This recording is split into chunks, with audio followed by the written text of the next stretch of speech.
بسم الله الرحمن الرحيم الحمد لله رب العالمين وصلى الله وسلم وبارك على سيدنا ونبينا محمد وعلى آله وأصحابه وسلم تسليما كثيرا. اللهم فقهنا في الدين وعلمنا التأويل وألهمنا رشدنا يا رب العالمين.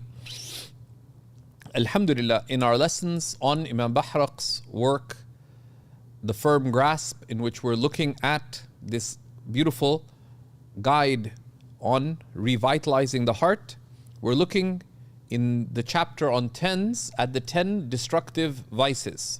Because the chapter on tens, which is a final chapter of this council, he tells us to close that what gathers his advice is, and we looked at the overview of these lines in the previous section, that to purify the heart from the blameworthy qualities mentioned by Imam Ghazali in the Ihya, and with the 10 praiseworthy qualities contained therein, characterize yourself, right? In order to attain felicity, right? And what's the consequence? You will rise to many stations. These are the stations of closeness to Allah subhanahu wa ta'ala, right? Because what is the purpose of all of religion in its ultimate potential is about at-taqarrub ila Allah. Who are the successful? Allah subhanahu wa ta'ala tells us in Surah Al-Waqi'ah, وَالسَّابِقُونَ السَّابِقُونَ, the very foremost, أُولَٰئِكَ الْمُقَرَّبُونَ, they are the ones drawn close by Allah. Right? So to be of the foremost of creation, one should be seeking closeness to Allah subhanahu wa ta'ala. Right? So this counsel of Imam Bahraq, which we looked at in the last lesson, can be summarized in: take the Ihya of Imam al-Ghazali as a life manual. Either the Ihya itself or that way of working on not just the form of religion, but both the form of religion as expressed in the acting upon sound knowledge in accordance with Sunnah, with consistency and striving, while also taking care of the soul of religion, which is cultivating sincerity, presence of heart, and the praiseworthy qualities of heart that are means of salvation. Right? And that is the Ghazalian way, the way of striving. So this is Imam Bahraq's counsel with respect to how to go forth. And we mentioned, and this is very important, right, that one should have as part of one's learning journey a deep commitment to seeking to cultivate knowledge of practical spirituality. Right? And how does one cultivate knowledge of practical spirituality? By, as one learns, one learns about one's beliefs, one's practice, fiqh, one learns the outward sciences, tafsir and hadith, and one cultivates one's outward practice of the religion, but with that, consistently cultivate a connection with spiritual teachings, right? And we recommended in the previous lesson some of the works, and one does so in a gradual, steady way. And one of the great masterpieces in this genre is the Ihya of Imam al-Ghazali. So today we're going to be looking briefly at some of these destructive vices that Imam al-Ghazali highlighted in the third of 4 quarters of the Ihya, the destructive vices, Rub'ul Muhlikat, and indicative of Imam Ghazali's way, which is a way of striving. Right? A way of striving is that change begins with effort, right? That you rid yourself of blameworthy qualities as a condition for acquiring praiseworthy qualities. This was expressed really beautifully. In one of my trips to England, I visited an elderly scholar, and most of his children are also scholars. They started with a small musalla. Now the whole neighborhood is different religious projects of theirs. So they have a beautiful masjid, right? And they built it with heritage stone from that part of England, but then they have a boys madrasa, a men's madrasa, a women's madrasa, a Quran school for boys, a Quran school for girls, a primary school, a khanqa, a zawiya for spiritual teachings. They have a Dar al-Ifta there run by one of his sons. They have a bookstore run by another son. So the whole neighborhood, right? So I asked him that, you've been serving the deen for 50 years. What is your advice for someone seeking or spreading knowledge? He said, we've done a lot of building, as you have noticed. I commended him, mashallah. These are really beautiful projects, because his son, who's a friend of mine, had showed me around. He said, so we know a few things about painting. So he said, consider this wall. And he was in his home, quite elderly, pointed to the wall. He said, the wall, if you just go and apply paint to it, what's going to happen? You will soon require a second coat of paint, and then a third coat of paint. But you have to keep in mind, England's it's a wet island, right? It says, because what you neglected was the first step. Before you paint, what do you have to do? You have to prepare the wall to accept the paint. Right? If you just rush the paint, you have to keep painting and painting and painting. It'll never look really good. Whereas if you prepare the wall first correctly, then even a light coat of paint will go a long way. Right? It says, and that the wall on which you adorn religion is your heart. The first step is prepare it. But you don't prepare it just to prepare it, because the preparation is kind of ugly. Right? When you sand the wall or whatever else you do, does it look good? No. Is it an enjoyable experience? So my favorite thing to do is to sand the wall. No. Right? But when you're doing that, what do you have in mind? How you'd like the house to look. Right? And the smart person doesn't look at the immediate. They look at consequences. Right? Right? The purpose of the rain for the wise is not the water that falls, nor is it the cloudy day, right? Or the wet conditions, the humidity and all that. The wise, when they see that there's rain, are grateful because they realize that there'll be fruit and crop that will grow, right? The aquifers will be full of water. They'll think about all the good consequences that come from that water. They're not, oh, it's raining, right? If you're in a place like Canada where there's ample rain, right? If it's raining or snowing, you feel gratitude that I live in a place where I don't have to worry, at least for now, about the water. Right? Many places you do, right? So he tells us here about the destructive vices from the Ihya of Imam al-Ghazali. Imam al-Ghazali in the third quarter of the Ihya begins by talking about the marvels of the heart. Ajaibul qalb. And the focus on the marvels of the heart is to know that you are a human being, not just with your body, but also with a subtlety that can be called the ruh, the soul. It can also be called the aql, the intellect. It can also be called the self, the nafs. Right? This faculty within one, and that subtlety that makes you human, takes different names according to its attachments. Right? And to understand what makes you human, right? That you are created with a purpose. That purpose is not fulfilled by your body alone. The limbs, Imam al-Ghazali explained, are like the agents for, the limbs are the agents for the king of the castle, which is the heart. The king of the castle of what makes you human is the heart.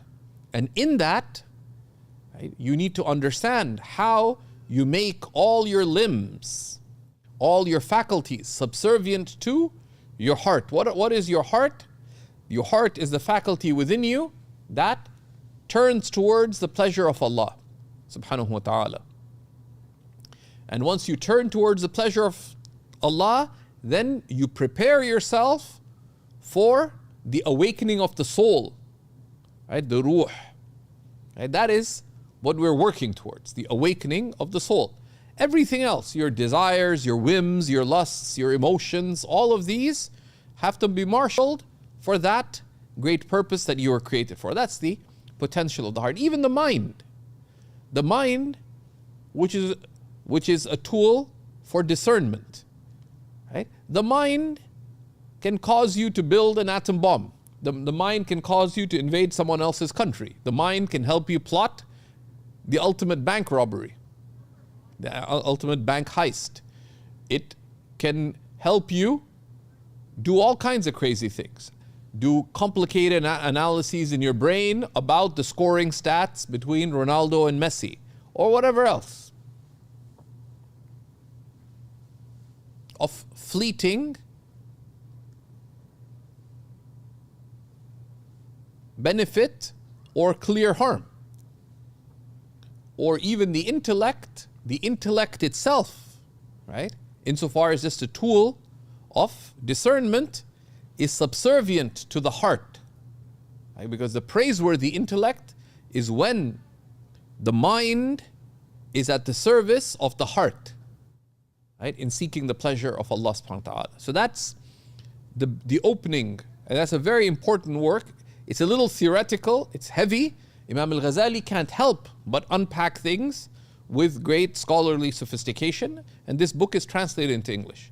For those of you who like thinking deeply, it's one of the greatest expositions of the reality of the human being.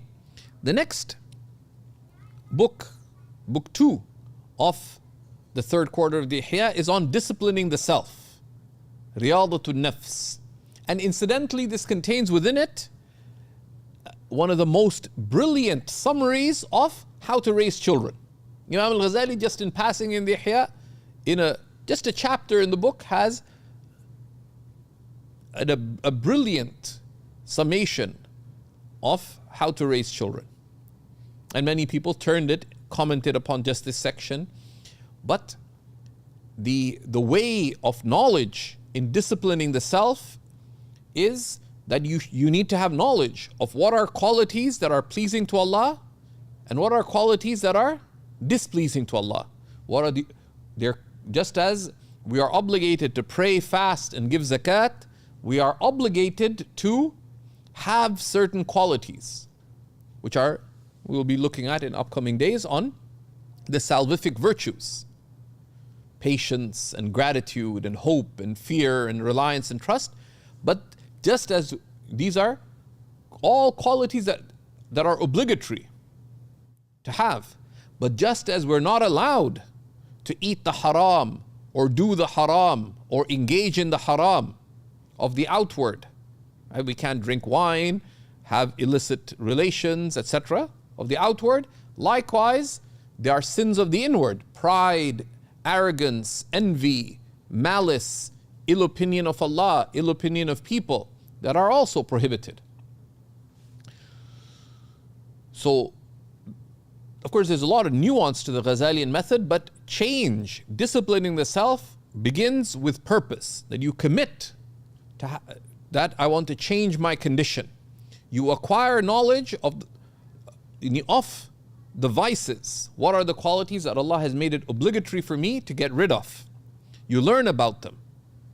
You learn about their importance, so you have a sense of urgency. Then you commit to ridding yourself of the blameworthy quality. Right? So you learn about it and its importance. You make a commitment that I want to get rid of this blameworthy quality. And then you monitor yourself right? So that you get rid of this quality. And of course, this is the whole subject of a book, and where we looked at how one works on changing one's conditions in a number of courses on seekers. But this is one of the most, and this is beautifully translated into English by Shaykh Abdul Hakim Murad, disciplining the soul and the breaking of the two desires. And Imam al-Ghazali begins with two things that seem to be not of the qualities of the heart, which are in book 3, he talks about breaking the two desires, which are the desires of the stomach and the private parts. Why? Because these are the two basic animal urges within the human being.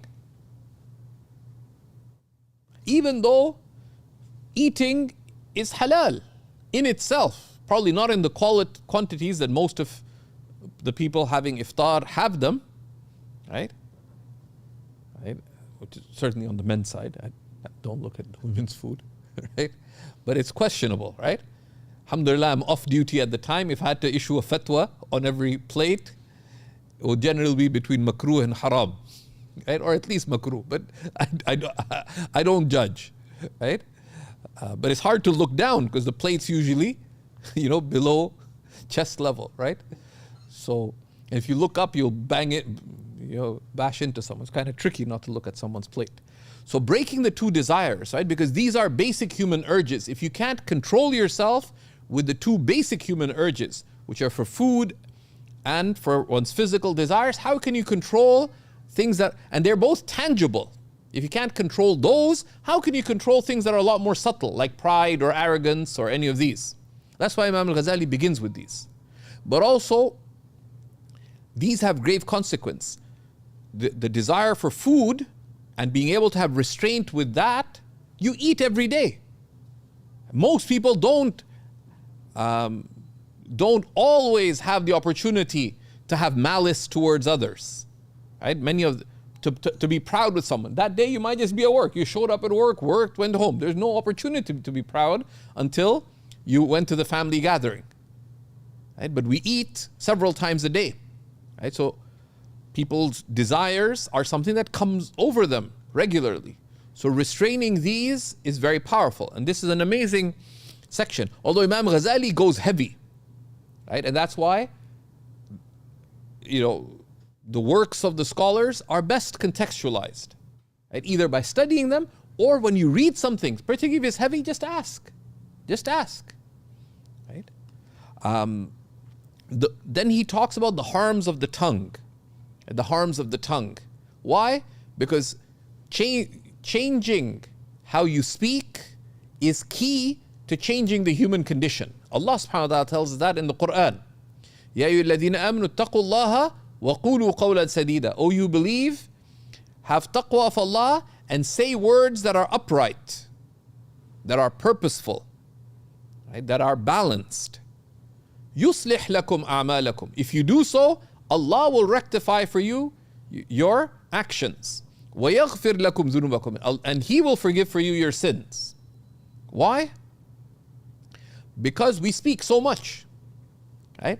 And the capacity to be able to restrain your speech is the same capacity, the same skill that you can use to change any other human trait. Because these are ultimately blameworthy habits and praiseworthy habits. And the blameworthy habits, if you can learn the knack of how to change, and controlling your mouth, your speech is quite simple. Shut up, right? That's it. Just keep quiet, right? Say the good or remain silent, right? And similarly, stop until you're sure that what you're doing is of benefit, outwardly or inwardly. Then he looks at the harms of anger, malice, and envy. Right? The harms of anger, malice, and envy. Right? The Prophet's advice ﷺ was, "La taghdab," do not get angry. And this is particular of not acting on the basis of anger. Not to have malice, which is connected with anger, which is when you have active ill will towards another. Frequently because you are envious of them. Right? Malice is envy accompanied by a feeling of anger, typically. Right? And all of these require working on. Now, we learn about these things both in general, but if we find in our hearts, in our condition, particular blameworthy qualities, then of course we pay attention to those. Right? A lot of people, their approach to Islamic learning is you go to the bookshelf, see something interesting, and pick it up. But a person who's concerned about their akhirah says, okay, what is the biggest challenge I have with respect to my state with Allah subhanahu wa ta'ala? And you deal with that. You deal with that. What do you prioritize reading? So I'm reading about the Ottomans. That's nice, that's curiosity. It's not Islamic reading. Even reading about the Sahaba, it's good if you want general inspiration, but you're not responsible for the Sahaba. But you are responsible for dealing with your loose speech, for example. So that's beneficial knowledge, to prioritize what you need to rectify to make good your relationship with Allah. And then the blameworthiness of worldliness, right? Which is anything that busies you away from Allah subhanahu wa ta'ala. And the adab with the dunya, with worldliness, is to have restraint. وابتغي بما آتاك الله الدار الآخرة ولا تنسى نصيبك من الدنيا. The adab with dunya is to prioritize the akhirah. Seek with all that Allah has granted you the next abode. That should be your ultimate purpose. But do not forget your share of this life. You like the faluda? Sure. But don't miss Taraweeh just for the faluda. That's right alignment. Certainly don't miss Isha. Right? That's maintain right balance and enjoy the faluda on the way. And then the blameworthiness of attachment to wealth and stinginess. Right? And this is connected to worldliness. And the blameworthiness of love of status and insincerity, showing off, riya. Right? Love of status is one of the last things that leaves the heart of the righteous servants of Allah. Right? Right? It is more pernicious than love of wealth. Right?